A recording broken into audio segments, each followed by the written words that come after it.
वास्तविक संख्या का कितना नंबर लेक्चर है यार? 5वां नंबर। ठीक है, 5वां नंबर लेक्चर है। अगर तुम्हें क्लास में कुछ ही समझ नहीं आता हो या फिर अगर तुम्हें फोन मिलता हो ना तो डेली जाया करो, जो वीडियो अपलोड होता है उसको ट्रिक्स पे करके डेली देख लिया करो। क्या हो गया? ठीक है, अगर समझ आ जाता क्लास पूरा अच्छे से तो कोई बात नहीं है। जैसा भी हो, ये अपना वास्तविक संख्या का 5वां लेक्चर है। कल का तो स्लाइड निकल नहीं सकता। कल तुम्हें क्वेश्चन नंबर 8 तक में भी कराया गया था। कहां तक कराया गया था? 8 तक कराया गया था ना, 8 तक, 8 तक क्वेश्चन 8 तक हुआ था। इसमें कुछ होमवर्क था, कितने लोग होमवर्क कर लिए हो? नहीं बना? नहीं किए। जा हाथ जा पूरा खड़ा कर दो जो होमवर्क किए हो। रुक जाओ, 1 2 ले लो होमवर्क, डालो डालो, नाम डालो लो उधर। 3 4 लड़का का डालो। और 10 में देख ली ना कौन कौन नहीं की है। एक ये नहीं की है और एक पीछे वो नहीं की है। उसका प्रॉब्लम है। इसमें भाई आया था ना, चल रहने दो। जो होमवर्क नहीं किया ना सब कोई का डालो वहां पे। और सारा क्वेश्चन बनने वाला था। ठीक है, तो आज हम लोग उससे आगे बढ़ेंगे। ठीक, आज हम लोग क्वेश्चन नंबर 9 करेंगे। क्वेश्चन नंबर 9 है क्या? बोला है क्या कि जांच कीजिए कि देखो, सबसे पहले ना एक कॉन्सेप्ट समझो ध्यान से। सब कोई बोर्ड पे ही देखोगे, बोर्ड पे देखना सब कोई ध्यान से। देखो, एक कॉन्सेप्ट होता है कि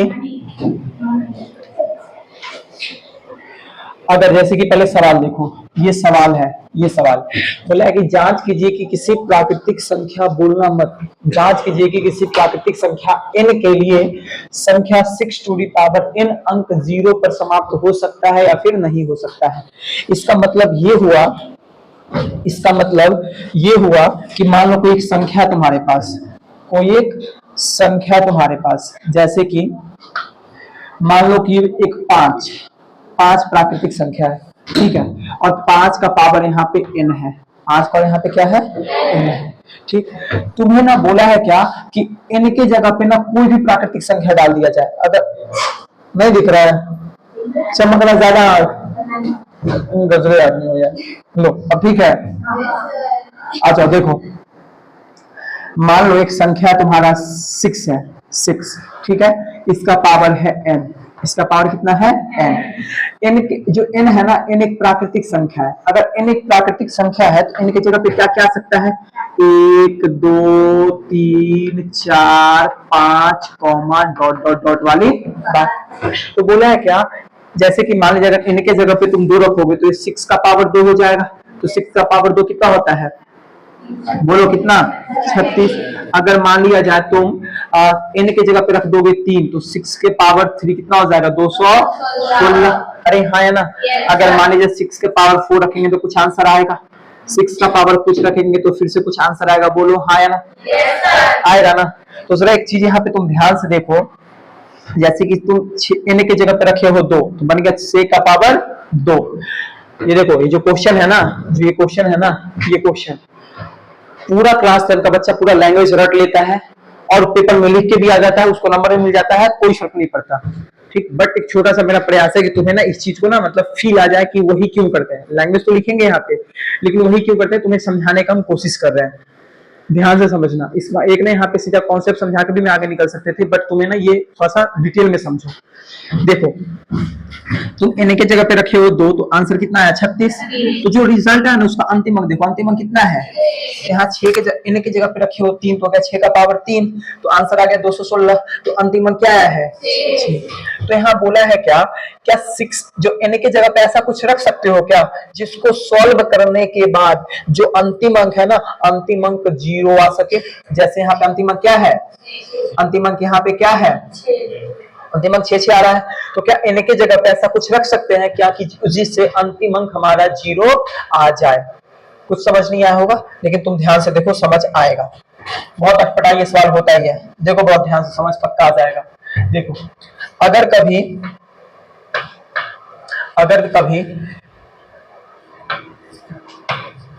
कभी तुम्हें लास्ट, ओ भाई बहुत मोटा चल रहा है, अगर कभी तुम्हें लास्ट वन डिजिट जीरो चाहिए, वन डिजिट जीरो चाहिए।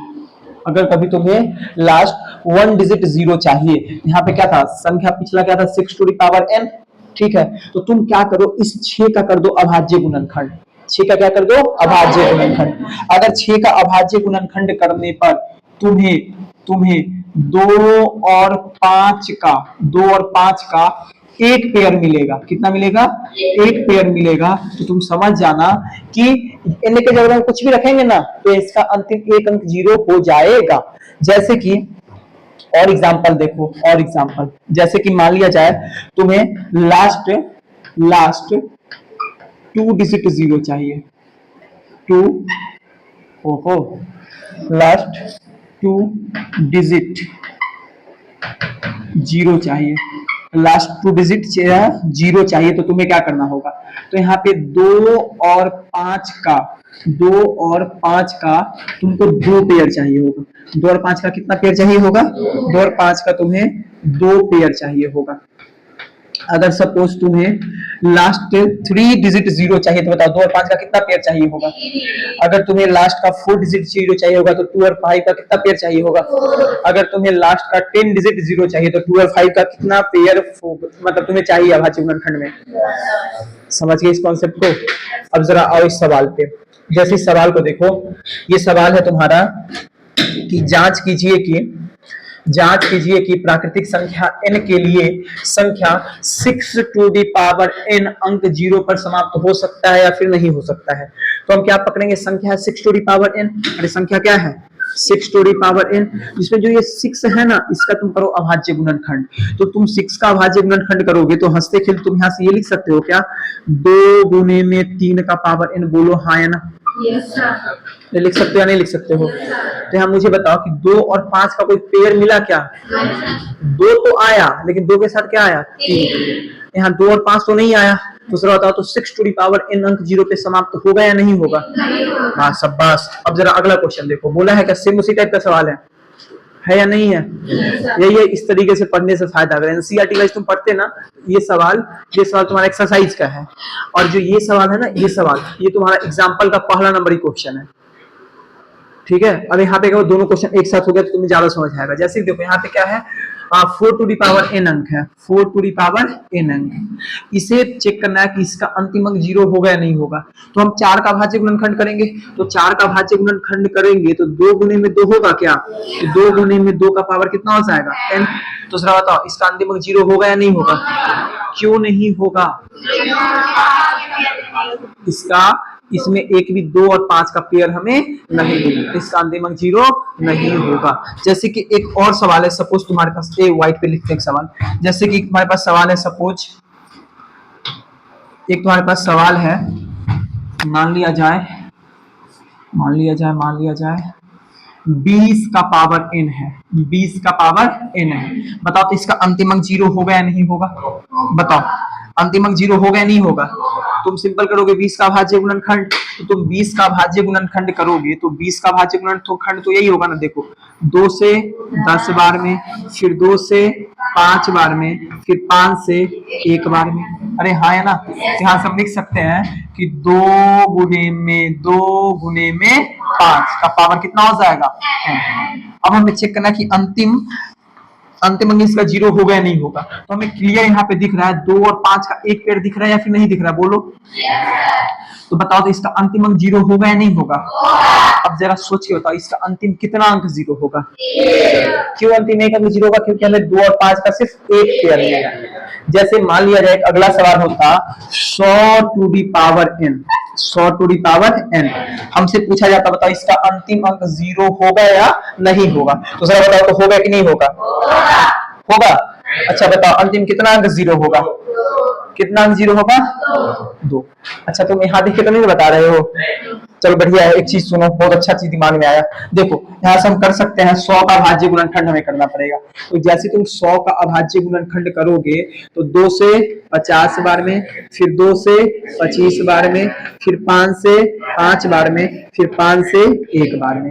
यहाँ सब लिख सकते हैं 2 गुने में 5 गुने में 5 का पावर कितना? n। इस चीज को तुम ध्यान से देखो तो ये नहीं लिख सकते हो क्या, बहुत ध्यान से समझना। यहाँ पे तुम ये लिख सकते हो क्या, 2 गुने में 5 गुने में 2 गुने में 5 का पावर n, बोलो हाँ या ना, लिख सकते हो ना। तो तुम एक बात यहाँ पे देखो तो ध्यान से, तुम्हें 2 और 5 का यहाँ पे एक पेयर मिला, बोलो मिला या नहीं मिला, यहाँ पे तुम्हें 2 और 5 का एक पेयर मिला, बताओ तो इसका अंतिम अंक 0 होगा या नहीं होगा, होगा। कितना अंतिम अंक 0 होगा, आओ तो ये सवाल तुम्हें अच्छे समझ आ गया होगा, फील आया, ऐसा ही क्यों करते हैं, ऐसा में लैंग्वेज लिखना होगा। अब जरा तुम ध्यान से देखो, एक छोटू सा ट्रिक निकल, क्या हुआ भाई, अरे अब ये व्हाइट स्लाइड हटा के याद रखना। जैसे कि सवाल देखो, कहा ये सवाल, इसमें हमसे पूछा गया था ना कि इसका अंतिम अंक 0 होगा या नहीं होगा, तो सिंपल देखो, संख्या क्या था, 6 था, संख्या तो 6 था ना, इसमें कहीं पे 0 0 है क्या, सीधा बोल देंगे नहीं होगा 0। जैसे कि मान लिया जाए ये सवाल है, ये सवाल है, यहाँ पे क्या है संख्या 4 टू द पावर n, इसका अंतिम अंक कभी 0 है क्या, संख्या तो 4 ही है ना, उसमें कहीं पे 0 दिख रहा है क्या, सीधा कहेंगे इसका अंतिम अंक 0 0 नहीं होगा। जैसे कि ये सवाल देखो, यहाँ पे ये सवाल है 20 का पावर n, 20 का पावर n, यहाँ पे हमें बताना है कि अंतिम अंक 0 होगा या नहीं होगा। तो संख्या देखो, संख्या 20 है, 20 में 0 दिख रहा है ना, तो हमेशा इसका अंतिम कितना अंक 0 होगा 1। जैसे कि अगला संख्या देखो, क्या है 100 का पावर n, 100 का पावर n, इसका अंतिम अंक 0 है या नहीं है, तो इसका अंतिम अंक 0 होगा ही होगा। कितना अंतिम अंक 0 होगा, खत्म हो गया भाई। अभी अगर एमसीक्यू में आ जाए तो हमें लगता है पीवी रिदम चलाना पड़ेगा। अब आ जाओ, अरे नहीं होगा ना, देखो ना सवाल था ना तुम्हारे पास, कहाँ आया, नहीं ना आया था, नहीं समझ आया। अब पता है ये जो भी ट्रिक निकला ना, ये बस ऐसे ही निकल गया।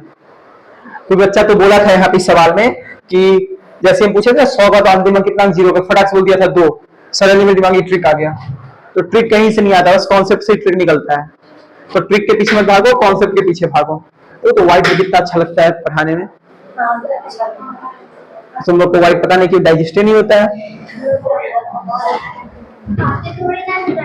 बंद करो तो एक बार, बाहर जाओ, शांत हो जाओ, चालू है। हाँ, अब देखो ये सवाल है, अगर मान लिया सवाल 2 नंबर में आ रहा है तो कैसे करोगे, बताओ, सोचो। अगर 2 नंबर में आ गया तो कैसे करेंगे, ध्यान से सुनना। सॉल्यूशन 5 नंबर कभी नहीं आएगा। अब सुनो, कुछ नहीं करेंगे, हमें भी ज्यादा टिमटाम इसमें करने नहीं आता, तुम भी मत करना। सिंपल क्या है, संख्या 6 टू द पावर n है ना, संख्या 6 टू द पावर n है, तो 6 टू द पावर n को तुम ऐसा लिख सकते हो क्या, 2 गुने में 3 का पावर n, बोलो हाँ या ना। बस इतना लिख के सीधा सा यहाँ पे लैंग्वेज लिखना शुरू कर देना कि यहाँ नहीं चल रही। अच्छा देखो तो कलर ही मेरे पास नहीं है, फिर डिस्टर्ब का मजा ही नहीं आएगा।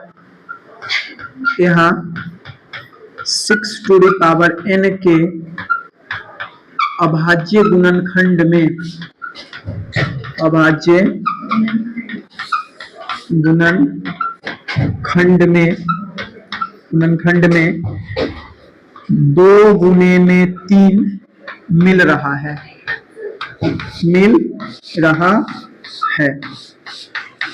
अगर यहाँ 2 गुने में 5 मिलता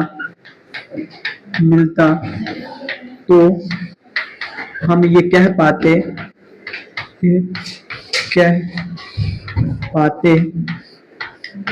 कि 6 टू द पावर n अंक 0 पर समाप्त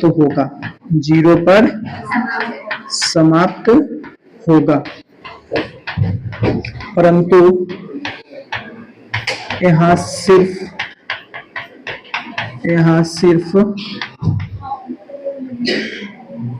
2 ही मिल रहा है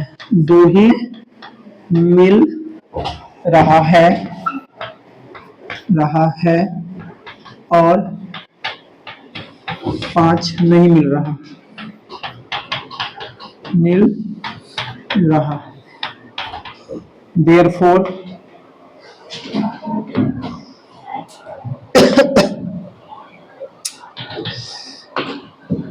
अरे क्या हो जाता है इसको यार कभी कभी।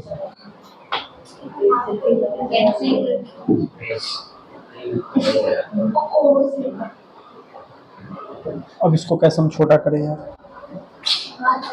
चलो देखो, देयरफॉर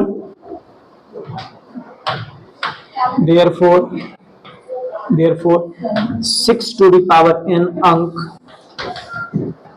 0 पर समाप्त नहीं होगा।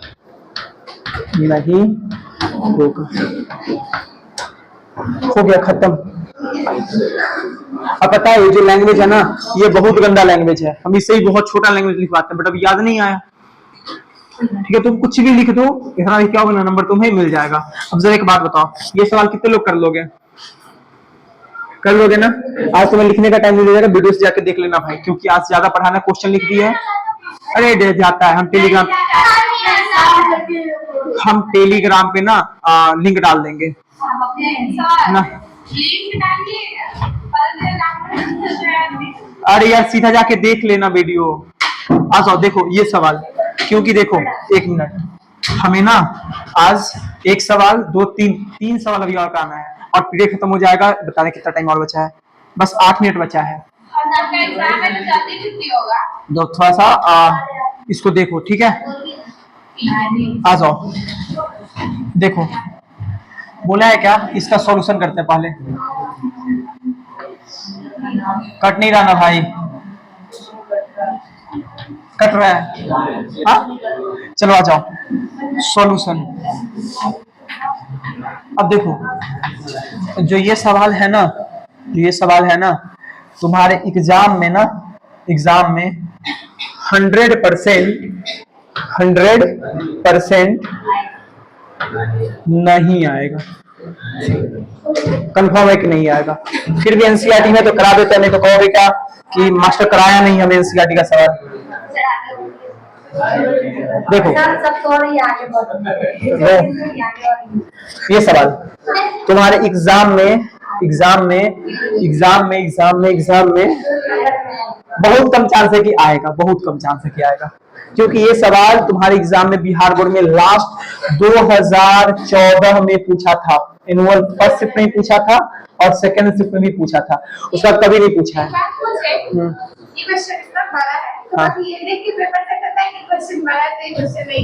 अच्छा चलो ठीक है, देखो एक चीज देखो, है ना बहुत बड़ा सही सवाल, और तो मिटाना है ना हमें, है नहीं बहुत बड़ा सा सवाल। देखो यू खत्म हो जाएगा, यू सॉल्यूशन देखो ध्यान से, पहले सवाल समझो पहले। सवाल में बोला है क्या, किसी खेल के मैदान के चारों एक वृत्ताकार पथ है, इस मैदान का एक चक्कर लगाने में सोनिया को 18 मिनट लगते हैं, जबकि इसी मैदान का चक्कर लगाने में रवि को 12 मिनट लगते हैं। देखो यहाँ भी लड़का जीत गया। जरूरी थोड़ी है कि सोनिया, अरे सोनिया लड़की होती है, बता लड़की होती कि नहीं होती है? रवि लड़का होता है। सोनिया को 18 मिनट, जबकि रवि को कितना मिनट लगता है? 12 मिनट।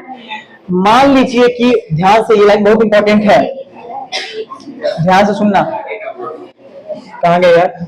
मान लीजिए कि वे दोनों एक ही स्थान से, एक ही दिशा में, एक ही समय में चलते हैं। ये लाइन काफी ज्यादा इंपॉर्टेंट है, फिर से पढ़ो इस लाइन को, फिर से पढ़ो, ज्यादा हाईलाइट करते इसको। बोला है क्या, वे दोनों एक ही स्थान से, एक ही दिशा में, एक ही समय में चलते हैं। मतलब जो दोनों दौड़ रहा है ना, एक ही स्थान से दौड़ना शुरू किया, एक ही समय दौड़ना शुरू किया, और एक ही दिशा में दौड़ना शुरू किया। ठीक है, तो आगे तुमसे सवाल में क्या कहा है? तो आगे तुमसे सवाल में कहा है, तो कितने समय के बाद वे दोनों प्रारंभिक स्थान पर मिलेंगे? कैसे करोगे इस सवाल को? मतलब सवाल का कहना यह है, ध्यान से देखो, मान लो कि कोई एक आयताकार, ये एक वर्गाकार मैदान, ठीक, वैसा वर्गाकार मैदान है। मान लो यहीं से, ये यहां से एक पॉइंट है, ये क्या है? पॉइंट है। इसी पॉइंट से सोनिया भी दौड़ती है, इसी पॉइंट से सोनिया भी दौड़ती है, मतलब या चलती है, जो भी करती है इसी पॉइंट से, और इसी पॉइंट से रवि भी चलता है या फिर दौड़ता है। ठीक है, अगर बात किया जाए सोनिया का, तो सोनिया इस डायरेक्शन में चलती है, ठीक है, और इस पूरे मैदान को चक्कर लगाने में सोनिया को कितना मिनट लगता है? 18 मिनट लगता है, 18 मिनट लगता है। और जो तुम्हारा रवि है ना, रवि भी ना इसी डायरेक्शन में चलता है, और उसको इस पूरे मैदान को चक्कर लगाने में कितना समय लगता है? तो 12 मिनट लगता है। तो एक बात बताओ, फिर दोनों इसी स्थान पर कब मिलेंगे? पता है, यहाँ पे बच्चा ना रट लेता है कि ऐसे सवाल में जैसे इतना बड़ा सा सवाल दिखेगा एलसीएम निकाल देंगे, ठीक है, बट आज तुम समझाते कि एलसीएम ही क्यों निकलेगा। एक बात बताओ, सोनिया को लगता है 18 मिनट, ध्यान से सुनना तो ही सॉल्यूशन समझ आएगा, तुम भी रटोगे कि एलसीएम निकालना है। सोनिया को लगता है कितना मिनट? 18 मिनट, और रवि को कितने मिनट लगता है? 12 मिनट। अब एक बात बताओ, क्या, अच्छा बताओ, दोनों में से बड़ा कौन है? 18। एक बात बताओ, क्या 18 मिनट से पहले दोनों मिल सकता है क्या वापिस इस स्थान पे? अरे देखो ना, रवि को 12 मिनट लगता है, तो अभी मान लिया जाए 9 बजे दोनों दौड़ना शुरू कर दिया, तो 9:12 के बाद यहाँ से 9 बजे दौड़ना शुरू किया, तो ऐसे ऐसे दौड़ेगा, रवि फिर से 9:12 पे यहाँ पहुंच जाएगा। लेकिन सोनिया कहाँ रहेगी? 9:12 में, इससे पीछे ही रहेगी, क्योंकि सोनिया तो यहाँ पे 9:18 पे पहुंचेगी ना, क्योंकि सोनिया को तो 18 मिनट लग रहा है। अरे हाँ या ना, समझ रहे हो ना? तो एक बात बताओ, अब आगे सोचो कि 9 दूनी का कितना हुआ? 12 दूनी का 24, ठीक है। देखो 9:36, कितना बज गया घड़ी में? 9:36, 9:36 पे यहाँ से तो 9 बजे दौड़ना शुरू किया था रवि, तो 9:36 में ये 3 चक्कर लगा के यहाँ पहुंच जाएगा क्या? क्योंकि यहाँ से दौड़ना शुरू करेगा रवि, यहाँ से तुम्हारा रवि दौड़ना शुरू करेगा, तो एक चक्कर लगाएगा तो 9:12 होगा, दूसरा चक्कर लगाएगा तो 9 बज के कितना मिनट हो जाएगा? 24, और तीसरा चक्कर लगाएगा तो 9:36 हो जाएगा। बोलो हाँ या ना? वही अगर सोनिया का बात किया जाएगा, तो सोनिया 9 बजे से दौड़ना शुरू की है, तो एक चक्कर लगाएगी तो 9:18 हो जाएगा, दूसरा चक्कर लगाएगी तो 9:36 हो जाएगा क्या? तो 9:36 में दोनों वापिस इस बिंदु पे मिलेंगे या नहीं मिलेंगे? अरे मिलेंगे या नहीं मिलेंगे? दूसरा यहाँ पे बताओ क्या निकाला गया है? एलसीएम नहीं निकला है क्या? छोड़ो, सब कुछ छोड़ो। अगर तुम्हारे पहले देखो, जो जैसे यहाँ पे 2 आदमी था, दोनों का मिनट देखो, एक को 18 मिनट लग रहा था, दूसरे को कितना लग रहा था? 12 मिनट। दोनों में बड़ा कौन है? 18। अगर जो बड़ा वाला वैल्यू है ना, उससे भी बड़ा आंसर आएगा, तो हमेशा एलसीएम निकलता है, और जो बड़ा वाला वैल्यू है ना, उससे छोटा आंसर आएगा, तो वहां पे निकलेगा HCF। वहां पे क्या निकलेगा? HCF।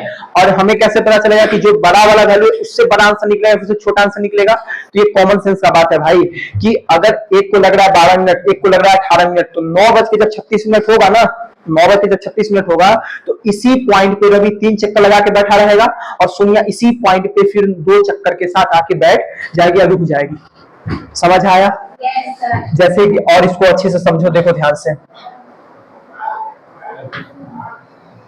देखो, सोनिया गजबे नाम है, सोनिया को लगा कितना मिनट? 18 मिनट, और रवि को कितना मिनट लग रहा है? 12 मिनट। देखो सोनिया को लग रहा है 18 मिनट लग रहा है ना, और रवि को कितना मिनट लग रहा है? 12। एक बात जरा बताओ, सोच समझ के बताना, कि 18 मिनट में एक चक्कर लगाएगी सोनिया, 36 मिनट में दूसरा चक्कर लगाएगी, 54 मिनट में तीसरा चक्कर, 3 चक्कर लगा लेगी। बोलो हाँ या ना इस मैदान का? अब ऐसी सोन आगे चलता रहेगा। अगर रवि का बात किया जाएगा, तो एक चक्कर लगाने में रवि को 12 मिनट लगेगा, दूसरा चक्कर 24 पे लगाएगा, तीसरा चक्कर 36 पे, चौथा चक्कर बात चुका 48, एंड सोन वाली बात। तो अगर देखना, तुम ध्यान से देखो, बहुत ध्यान से देखो, कि यहाँ देखो इसमें भी 36 आ रहा है, देखो इसमें भी 36 आ रहा है क्या? दोनों में 36 आ रहा है। अरे हाँ है ना? तो 36वां मिनट पे दोनों आपस में मिलेगा या नहीं मिलेगा? मिलेगा नहीं मिलेगा? ये बताओ तो क्या निकाला गया है? अरे ऐसे क्या निकालते थे बचपन में? अरे ऐसे एलसीएम में निकलता था कि हम मल्टीपल। अच्छा बात है, ये 18 का सारा मल्टीपल है कि फैक्टर है? मल्टीपल है ना? ये 12 का सारा मल्टीपल है कि फैक्टर है? और जो कॉमन मल्टीपल होता है उसी को तो एलसीएम कहते हैं ना, ये एलसीएम ही तो निकला है ना। अरे हाँ है ना। तो बताओ तो दोनों वापिस से कितने मिनट कब मिलेंगे? तो 36 मिनट बाद, 36 मिनट बाद, 36 मिनट बाद। समझ आया? समझ आया? जैसे कि ये सवाल है, सेम टू सेम सवाल है। हाँ, अरे पेपर में जब भी आएगा ना, ये आएगा 1 मार्क्स में, जब भी आएगा। हाँ आता है।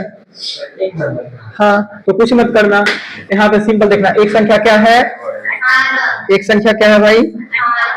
रुक जाओ। एक संख्या क्या है? 18। दूसरा संख्या क्या है? 12। दोनों में बड़ा कौन? 18। तो आंसर या तो 18 होगा, नहीं तो 18 का कोई मल्टीपल होगा। ऑप्शन रहेगा तुम्हारे सामने, ठीक है। जैसे कि रुको, ये सवाल है, थोड़ा सा वीडियो बंद करो, क्वेश्चन को चेंज करने दो पहले। इसका आंसर तो तुम लोग बता दे कितना आएगा? 36। बट एग्जाम में कैसे सोचोगे? तो एग्जाम में कुछ नहीं करना, तुम्हें ना एक ही चीज सोचना है। देखो ध्यान से, तो बस देखो संख्या, एक को कितना मिनट लग रहा है? एक को कितना मिनट लग रहा है? एक को लग रहा है तुम्हारा 9 मिनट, और एक को कितना मिनट लग रहा है? 12। बस देखो दोनों में बड़ा कौन है? दोनों में बड़ा कौन है? 12। ऑप्शन में गलती दे दिया है। इसको कर लेते, रुक जाओ, इसको कर लो तुम 18, इसको कितना कर लो? 18। चलो ठीक है। अब देखो दोनों में बड़ा कौन है? 12। दोनों में बड़ा है 12, तो आंसर या तो 12 होगा, नहीं तो 12 का कोई मल्टीपल होगा। या सिंपल सोचो, आंसर या तो 12 होगा, नहीं तो वैसा ऑप्शन होगा जो 12 से पूरा कट जाएगा। तो क्या 9 12 से कटेगा? बाहर। क्या 18 12 से कटेगा? बाहर। क्या 36 कटेगा? ऑप्शन नंबर सी हो जाएगा बिल्कुल सही जवाब। इस तरीके से पेपर में करेंगे सवाल को। समझ आया?